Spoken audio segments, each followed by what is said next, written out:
Assalamualaikum warahmatullahi wabarakatuh. Alhamdulillahirabbil alamin. Puji syukur kita panjatkan kehadirat Allah Subhanahu wa taala atas limpahan rahmatnya kepada kita. Kita masih diberikan kesehatan. Semoga kita semua mendapatkan syafaatnya serta mendapatkan petunjuk hingga hari kiamat nanti. Pada kesempatan ini, saya Rizky Amelia akan menyampaikan ceramah mengenai toleransi antar umat beragama untuk memenuhi tugas praktek pengamalan ibadah. Manusia hidup di dunia ini tidak lepas dengan yang namanya interaksi atau hubungan timbal balik. Karena manusia adalah makhluk sosial, makhluk yang tidak bisa hidup sendiri, apalagi dalam memenuhi kebutuhan khususnya di lingkungan masyarakat. Antar manusia itu saling ketergantungan dalam segala bidang kehidupan. Namun, dalam kehidupan itu pastilah ada perbedaan. Karena Allah menciptakan manusia itu bersuku-suku, berbangsa-bangsa, dan beraneka ras. Jadi, untuk itu menciptakan kehidupan damai dan terbebas dari konflik, perbedaan, maka diperlukanlah sikap saling menghargai dan juga saling menghormati antar sesama. Sikap saling menghargai ini sering kita artikan dengan yang namanya toleransi. Sedangkan dalam istilah Arab adalah tasamuh. Toleransi itu adalah sebuah elemen penting dalam terciptanya suatu ikatan hubungan dalam kehidupan. Termasuk yang terpenting adalah toleransi dalam beragama. Agama adalah pegangan hidup seseorang, dan kebebasan beragama adalah hak setiap manusia. Hak untuk menyembah Tuhan diberikan oleh Tuhan, dan tidak ada seorang pun yang boleh mencabutnya.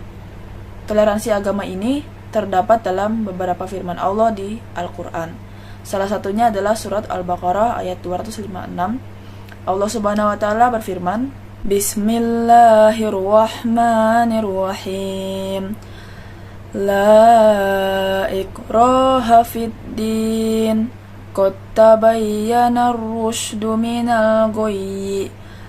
Faman yakfur bit-taghuti wa yu'min billahi faqad istamsaka bil urwatil wuthqa la fisama laha wallahu sami'un alim, yang artinya tidak ada paksaan dalam menganut agama Islam. Sesungguhnya telah jelas perbedaan antara jalan yang benar dengan jalan yang sesat. Barang siapa yang ingkar kepada tagut dan beriman kepada Allah, maka sungguh dia telah berpegang teguh pada tali yang sangat kuat, yang tidak akan putus. Allah Maha Mendengar, Maha Mengetahui. Kebebasan untuk memilih agama dalam ayat ini mengandung maksud bahwa memeluk agama Islam itu tidak menghendaki adanya paksaan. Dan dari firman Allah ini juga menjelaskan bahwa tidak boleh bagi seseorang memaksa orang lain untuk memeluk agama Islam, melainkan melalui kesadaran dan keinginan pribadi yang bersangkutan.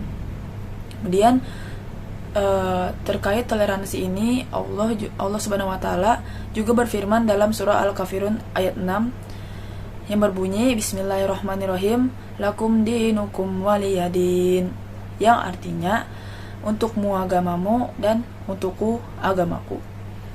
Ayat ini menjelaskan bahwa tidak ada tukar-menukar dengan pengikut agama lain dalam hal peribadahan kepada Tuhan. Wahai orang kafir, untukmu agamamu, yakni kemusyrikan yang kamu yakini, dan untukku agamaku yang telah Allah pilihkan untukku, sehingga aku tidak akan berpaling ke agama lain.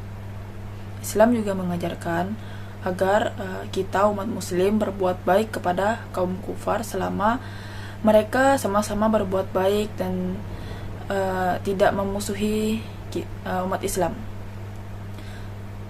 Para umat penganut agamanya masing-masing telah meyakini bahwa dengan sepenuh hatinya ajaran agama mereka lah yang paling benar. Disinilah diperlukan adanya toleransi antara umat yang berbeda-beda agama. Mengapa demikian? Kita mesti menghargai kepercayaan orang terhadap agamanya meskipun itu tidak sesuai dengan ajaran agama kita. Kita tidak diizinkan mencela apalagi menghina ajaran agama orang lain, karena setiap manusia itu di muka bumi ini berhak memeluk agama yang menurut hati dan kepercayaan mereka. Inilah jalan terbaik dalam hal toleransi antar umat beragama dalam urusan peribadatan kepada Tuhan. Meskipun telah dijelaskan di dalam kitab suci Al-Quran bahwa ajaran agama Islamlah yang diakui oleh Allah Subhanahu wa Ta'ala. Kita tidak berhak memaksa seseorang ikut dalam ajaran agama kita, karena memeluk suatu ajaran agama harus menurut hati dan kepercayaan masing-masing. Bagi mereka yang berkenan dipersilahkan, bagi yang tidak adalah hak mereka sendiri untuk menolak dengan sepenuh hati.